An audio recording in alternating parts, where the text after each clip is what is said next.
असलामुअलैकुम बाजी आ गई ते बाजी छा गई मेरे भैनों ते मेरे भराओ जरा मेरे नेड़े नेड़े आओ। कल मैं तुम सारियां छे शेप्स दस दित्तियां सन फेस की। और सबसे जो मैंने आपको पहले बात बताई कि 3 शेप्स बेसिक होती हैं, राउंड, लॉन्ग और स्क्वायर। फिर इन्हीं में से निकलती हैं हार्ट, पेयर, डायमंड शेप। ठीक है, आज मैं आपको बताऊंगी कि मैंने फिर एक क्वेश्चन भी आपसे किया था कि ये राउंड और स्क्वायर और जब हमारी लॉन्ग शेप है और सारी शेप्स में से सबसे जो आइडियल शेप होती है या जिसको मॉडल शेप कहते हैं वो कौन सी निकलती है।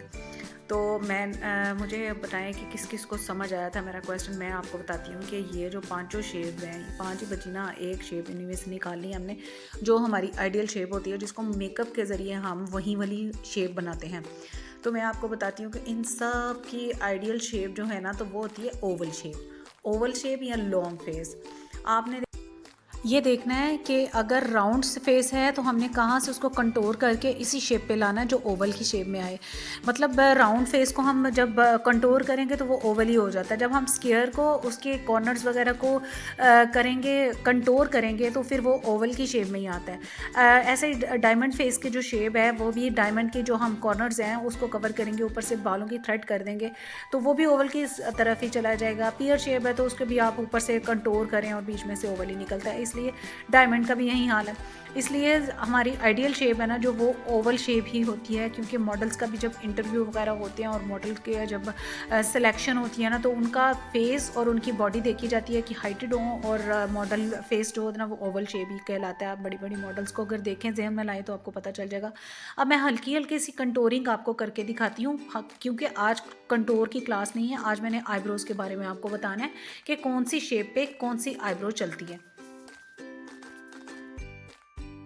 अभी मैं आपको हल्का हल्का सा बता रही हूँ कि इनकी शेप्स को कैसे ओवल की तरफ लेके आना है। ये अगर डायमंड का भी आप देखेंगे ना, तो साइडों से आप इसको कवर करेंगी तो ओवल का शेप ही निकलेगा। मैं आपको कंटोर की क्लास जब बताऊँगी ना, फिर मैं आपको बताऊँगी प्रॉपर तरीके से कि कौन कौन से कॉर्नर्स को हम कंटोर करें तो हमारा ओवल शेप की या मॉडल फेस की शेप बनती है।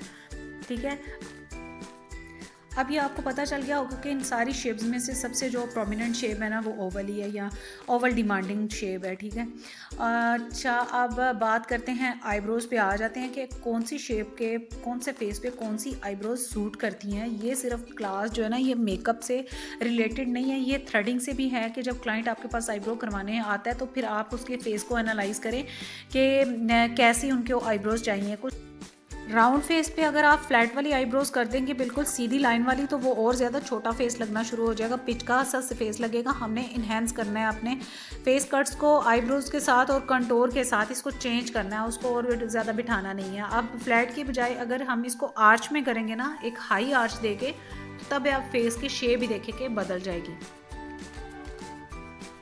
हाई आर्च में हमेशा जो भी राउंड फेस आता है ना, जो भरा भरा सा फेस होता है, उसको हाई आर्च में आपने करना है। और प्लीज़ मेरी ड्राइंग पे मत जाइएगा, ड्राइंग में मैं इतनी अच्छी नहीं हूँ, लेकिन मेरे जो लेक्चर है वो आपने सुनना, और जो मैं बात करना चाह रही हूँ ना, आपने उसको नोट करना है, अपनी कॉपी पे लिख लें कि कौन सी वाली जो फेस है ना उस पर कौन सा आईब्रोज चलेगा। वर्टिकल लाइन में आपने हाई आर्च क्रिएट करनी है आईब्रोज राउंड फेस के ऊपर, तो आपकी आंखें भी खुली हुई लगेंगी और आपका जो फेस है वो लॉन्ग की तरफ जाएगा। लॉन्ग फेस पे अगर आप वहीं वाला आर्च बना देंगे तो ये देखिए और लंबा लगता है, इससे आर्च खुला हुआ फेस लगेगा। यहाँ समझ लें कि जैसे बहुत ही ज़्यादा एक हार्श सी लुक आती है, वो आपने करनी है, नज़र आती है। इसमें आप फ्लैट आईब्रो करें। जब भी आपके पास लॉन्ग फेस आए तो आपने हॉरिजेंटल लाइन क्रिएट करनी है, बिल्कुल फ्लैट वाली लाइन, और फ्लैट आईब्रोज करेंगी तो आप उन पे लॉन्ग फेस पे थोड़ी सॉफ्टनेस क्रिएट होती है, सॉफ्ट नज़र आता है। क्लाइंट अगर आपसे डिमांड भी करता है कि मुझे हाथ चाहिए, तो आपने उसको नॉलेज देना है कि मैम आपके फेस कट के हिसाब से ये वाली आईब्रोज आपके कट्स को ज़्यादा इन्हेंस करेगी, तो वो इंशाल्लाह आपके पास दोबारा भी आएंगी। इसी तरह से अगर ओवल फेस है ना, तो फिर ओवल फेस पे आपने देखना है कि इस पे क्या चलता है। ओवल फेस तो आपको पता है हमारा आइडियल फेस है। इसमें आपने ना सॉफ्ट सा एंगल वाली आईब्रोज करनी है, सॉफ्ट सा एंगल्ड जो आईब्रोज होती है ना वो करनी है। बहुत ज़्यादा हार्श लाइन भी नहीं क्रिएट करनी और बहुत ज़्यादा फ्लैट में भी नहीं जाना है इसको। इसीलिए ये आइडियल फेस होता है कि ये इसमें हर चीज़ जो है ना वो बड़ी म्याना रवि से की जाती है।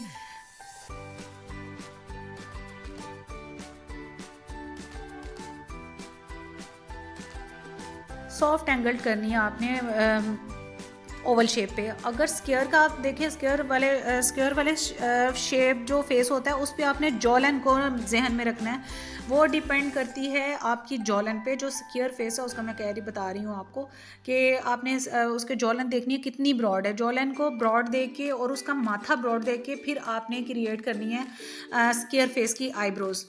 इसमें आपको शेप जॉ लाइन की देखे ना, फिर आपने ना कर्व्ड, हल्की सी कर्व्ड वाली एंगल्ड आईब्रोज बनानी है। एंगल भी और ज़्यादा फ्लैट भी ना हो। इसको हार्ट वाली शेप में आपने पहले फोरहेड की क्लीनिंग करनी है, फिर आपने इसको सॉफ्ट आर्च में आईब्रोज करनी है। जो हार्ट वाला शेप है ना फेस का, उसका पियर शेप की बात करें तो पियर शेप में आपने सॉफ्ट एंगल्ड वाले शेप में ही आईब्रोज करनी है, ठीक है। लेकिन इसमें साथ साथ जब हम कंटूर करते हैं और माथे की थ्रेडिंग करते हैं तो फिर आईब्रोज ज़्यादा इन्हेंस होती है। तो डायमंड फेस की अगर आप बात करें ना, डायमंड फेस को भी आपने इसी तरह से पहले कंटूर करना है, यहाँ उसकी थ्रेडिंग करनी है उसके एंगल को देखते हुए। स्टार्ट से हल्का सा कर्व देते हुए तो एंड से आपने हल्का सा आर्च देना है इसकी डायमंड फेस वाली शेप को। तो मैं आपको अब एक दफ़ा फिर सारी आईब्रोज के बारे में डिफ़ाइन करती हूँ, बता देती हूँ कि अगर गोल फेस है तो आपने हाई आर्च करना है, अगर लॉन्ग फेस है तो आपने फ्लैट आईब्रोज करनी है, अगर आपका फेस ओवल है तो फिर सॉफ्ट सा एंगल देना है उसको, अगर आपका फेस स्क्वायर है या चौरस है तो फिर आपने कर्व्ड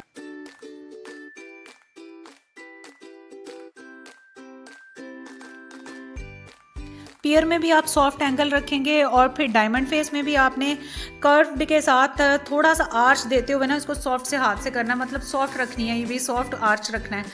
बाकी मुझे बताइएगा कैसी आपको समझ आई। हंसते रहो, वास्ते रहो, अपनी दुआओं में याद रखना। अल्लाह हाफिज़।